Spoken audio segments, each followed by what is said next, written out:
Hello everyone, welcome back to my channel. तो कैसे हैं आप सब? आई होप आप सब अच्छे होंगे। तो बहुत सारे भाइयों को ये बहुत ज़्यादा डाउट था कि भैया पेपर को अटैम्प्ट कैसे करना है, आखिर कैसे हम एग्जामिनेशन में अपने पेपर को अटैम्प्ट करें जिससे मेरा कम से कम मिनिमम 65 प्लस क्वेश्चन करेक्ट हो जाए। जिस बच्चों का प्रिपरेशन ठीक ठाक है उनके लिए बोल रहा हूँ, और जिस बच्चे का प्रिपरेशन थोड़ा बहुत ठीक नहीं, मतलब 50-50% है, वो भी सिलेक्शन कैसे ले कोई ना कोई पोस्ट, उसके बारे में बात करेंगे, ठीक है ना। तो देखो, सबसे पहले आपके 4 सेक्शन होते हैं ना, आपके रीजनिंग, जीके, मैथ्स और इंग्लिश या हिंदी। देखो, सबसे पहले रीजनिंग की बात करें ना, तो रीजनिंग में देखो, रीजनिंग में हर एक बच्चा 16 प्लस कर लेता है। 16 मतलब 15-16 तो हर एक एवरेज बच्चा भी कर लेता है। 15-16 आपको थोड़ा सा पुश करके आपको 18 से 19 क्वेश्चन करने हैं। किसी कोई 20 भी कर सकता है। तो देखो, अब आपके एक चीज़ रियल बता दूं मेरे भाई, अगर सच में आपको सिलेक्शन लेना है, अच्छे पोस्ट चाहिए, एसएसएफ का पोस्ट चाहिए, तो आपको कम से कम रीजनिंग में 19 या 20 क्वेश्चन करने होंगे। इसलिए बोल रहा हूँ क्योंकि आपको एसएसएफ की टारगेट, जिस बच्चों का प्रिपरेशन लो है, अच्छा नहीं है, कुछ कुछ क्वेश्चन को सिटिंग अरेंजमेंट में फंस जाते हैं, तो उनके लिए कम से कम 16 से 17 क्वेश्चन आपको करने पड़ेंगे मेरे भाई, तभी आपका सिलेक्शन होगा। क्योंकि आपको पता है कि आपके मैथ्स भी अच्छे नहीं होंगे, क्योंकि जो नए नए प्रिपरेशन करते हैं और जो प्रिपरेशन कर चुके, एक दो अटैम्प्ट दे चुके, उनकी प्रिपरेशन अच्छी है, वो आसानी से आप 18 से 19 क्वेश्चन तो कर ही सकते हो रीजनिंग में। अगर इससे कम कर रहे हो, मतलब आपका सिलेक्शन फिर रुक जाएगा, याद रखना। अब बात करते हैं जीके का। देखो, जीके में कितना भी तोप बनो ना, मैक्सिमम 15 क्वेश्चन अगर कोई कर लिया ना, 15 क्वेश्चन, तो भाई वो टॉप करेगा। रीजन बता दो क्यों।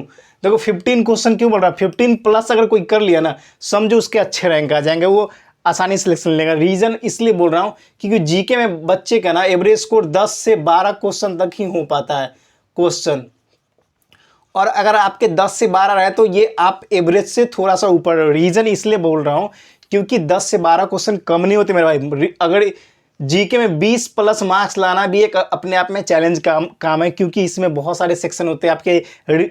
इसमें आपके क्या क्या होते हैं, हिस्ट्री होते हैं, ज्योग्राफी बोलते हैं, पॉलिटी होते हैं, फिजिक्स होते हैं, केमिस्ट्री होते हैं, बायोलॉजी होते हैं, इकोनॉमिक्स होते हैं, स्टैटिक पोर्शन, डांस पोर्शन, ये पोर्शन, बहुत सारे पोर्शन होते हैं। तो आपको 15 क्वेश्चन प्लस कर लिए तो आपको फिर तो भाई को रोक नहीं सकता। और मैं इतना बताता हूँ चैलेंज मेरे भाई, मैंने जीके का जो कंटेंट दिया है ना, 13 प्लस तो आसानी से कर लोगे भाई। मैं ये दावा के साथ इसलिए बोल रहा हूँ क्योंकि मैंने सारे पीवाईक्यू जो आपके सीजीएल, सीपीओ, एमटीएस, जीडी, जितने भी एग्जाम पूछे गए ना, वो सारा जो इंपॉर्टेंट कॉन्सेप्ट है ना, वो मैंने टेलीग्राम पे अपलोड कर दिए। हाँ, वो इंग्लिश में कंटेंट है, लेकिन आपको वो देखना चाहिए मेरे भाई। आप देखोगे, फाइल में जाओगे तो आपको मिल जाएगा। इतना तो गारंटी बोलता हूँ ना, 13 क्वेश्चन प्लस आसानी से कर लोगे, उतना कर लिए तो। और जीके का मैं कुछ दिन में पीडीएफ देने वाला हूँ, तो उसको एक बार रिवीजन कर लेना, काफ़ी इनफ है। उसमें से कुछ ना कुछ क्वेश्चन देखने को आपको मिल जाएगा। अब देखो, अब मैथ्स की बात करें तो देखो, मैथ्स का होता है क्या कि बहुत सारे बच्चे आर्ट्स सेक्शन, मतलब मैथ्स अच्छे नहीं होते, कि बहुत सारे बच्चों का मैथ्स अच्छे नहीं होते। तो मैथ्स में देखो, पेपर में आपके 20 में तो 20 एक्सेप्शनल है, मतलब बहुत कम बच्चे को हो जाएगा, ठीक है ना। लेकिन इतना तो गारंटी बोलता हूँ, आपके 15 से 18 क्वेश्चन तक आसानी से कर सकते हो। 15 से 18 क्वेश्चन तक आसानी से कर सकते हो अगर आपने पीवाईक्यू अच्छे से एनालिसिस किया है, साथ के साथ आपके पीवाईक्यू में मार्क्स अच्छे आ रहे होंगे। अगर एनालिसिस आपकी अच्छी है, मार्क्स अच्छे नहीं भी आ रहे होंगे, अगर एनालिसिस और कॉन्सेप्ट अच्छे होंगे, तो कम से कम 16 से 17 क्वेश्चन तो कोई रोक ही नहीं सकता। 2-3 क्वेश्चन कैलकुलेटिव होती है, उसके लिए आपको कैलकुलेशन पे ध्यान देना पड़ेगा। तो कम से कम इसमें 16 से 17 मान लो, ठीक है ना। उसके बाद हिंदी में भाई, इसमें अगर 18 से 19 क्वेश्चन नहीं हुए, 18 से 19 क्वेश्चन, तो समझ लो आपको बेकार है, क्योंकि आपको हिंदी इसमें गलती नहीं करने हैं। और याद रखना, 18 प्लस नहीं हुआ ना, तो समझो आपके मार्क्स समझो आपके कम आएंगे।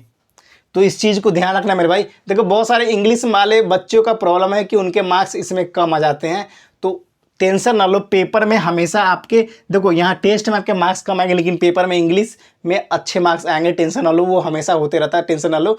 बस आपको कॉन्सेप्ट पे ध्यान देना है, आपका क्लोज टेस्ट, पैसेज, पैराग्राफ पे ध्यान देना है। और हिंदी वाले आप भाई फोकस हो जाओ, 18 से 19 क्वेश्चन।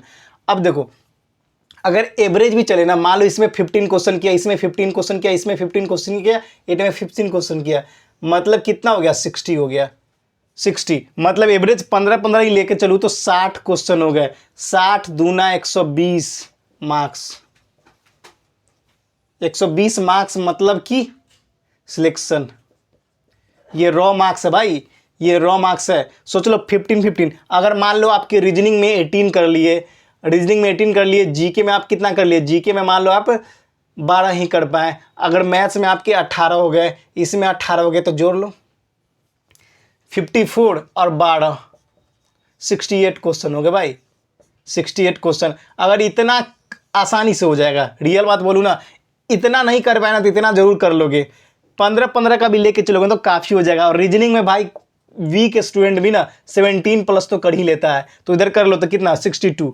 तो आपको अटेम्प्ट इसी प्रकार से करने हैं। और सबसे इंपॉर्टेंट बात, इसको कम से कम आपको लेस देन 20 मिनट्स, मतलब 20 मिनट के अंदर आपको सॉल्व कर देना मेरे भाई। क्योंकि रीजनिंग अगर 20 मिनट के अंदर सॉल्व नहीं किए ना, फिर आपको प्रेशर बन जाएगा, फिर ये सारा चीज़ बेकार चला जाएगा। तो 20 मिनट में अगर मान लें आपसे 18 क्वेश्चन सही होते, पूरे सही होते, तो फिर सट से जम कर जाओ आप हिंदी या इंग्लिश पे, उसका जीके लास्ट में मैथ करना। ठीक है, मैथ्स के लिए मिनिमम कम से कम 24 से 25 मिनट आपको बचने चाहिए। इसलिए बोल रहा हूँ क्योंकि पेपर में अगर ये नहीं जानते हो कि ना कि आगे टफ है कि इजी आएगा, तो कम से कम मैथ्स के लिए 24-25 मिनट बचा लेना। जी के 5 मिनट में आसानी से हो जाएगा। और इंग्लिश हिंदी तो क्या कहना है, आपके अगर आते होंगे तो बस 8 से 7 मिनट में कंप्लीट कर दोगे, नहीं आते होंगे तो भाई कुछ भी नहीं हो सकता। समझ गए? तो ये क्राइटेरिया आप लेके चलोगे मेरे भाई, तो सिलेक्शन कोई नहीं रोक सकता। और ये सारा चीज़ बहुत इंपॉर्टेंट है। अगर आप एवरेज हुई हो ना, फिर भी 62 क्वेश्चन तक जा रहे हो, मतलब कि कितना हो गया 124 मार्क्स, मतलब कि सिलेक्शन कंफर्म। ये रॉ मार्क्स की बात कर रहा हूँ। पिछली बार 15 से 20-20, 25-25 मार्क्स बढ़े हैं। समझ गए? तो इतना ही करना है बस। तो इतना लॉजिक लगा लो कि भाई रीजनिंग में अगर 18 कर लिए, जीके में मान लो 12 ही किए, ठीक है ना, और जो मैं कंटेंट दिया ना वो 13 प्लस का हो जाएगा आराम से। उसका मैथ्स में कम से कम आपको 15 ही कर पाए मान लो, तो हिंदी आपको हिंदी में कम से कम 18 कर दोगे, तो आराम से 65 क्वेश्चन तक तो रुक आराम से पहुंच जाओगे भाई। सोच लो आप 15 क्वेश्चन को ना नहीं आता है तो छोड़ सकते हो। 15, बहुत सारे स्टेट के तो 20 क्वेश्चन भी छोड़ दोगे फिर भी सिलेक्शन हो जाएगा। समझ गए? तो ये तो 15 क्वेश्चन उससे बता रहा हूँ जहाँ पे बहुत ज़्यादा कटअप जाता है। और बहुत सारे जैसे बिहार हो गए, बिहार के तो पिछली बार 123 की 24 पे कोई ना कोई सीट मिल गई थी इसके लिए, तो आप कितना 60 क्वेश्चन भी सही कर दोगे तो हो जाएगा सिलेक्शन। तो बस समझ लो, फंडा चीज़ ये है कि बुद्धि दिखाओ भाई। रियल ये नहीं है कि मान लो आपसे नहीं बन रहा है फिर भी आप तुक्के लगाए जा रहे हो, उससे कोई बेनिफिट नहीं है मेरे भाई। तो ये वीडियो इतना इंपॉर्टेंट था ना आप सबके लिए, इसलिए बनाना पड़ गया। और ऐसे अटैम्प्ट करो, गारंटी देता हूँ मेरे भाई, कोई सिलेक्शन रोक ही नहीं सकता आपका। समझ गए? तो फिर मिलेंगे नेक्स्ट वीडियो में। फिलहाल इतना ही। जय हिंद, जय भारत, वंदे मातरम। जो भाई नए जुड़ते जाएंगे चैनल को सब्सक्राइब लाइक कर देना। और साथ में साथ एक चीज़ और बता दूँ, टेलीग्राम और इंस्टाग्राम पे मुझे फॉलो करना, लिंक डिस्क्रिप्शन में दे दूँगा। ठीक है? जय हिंद।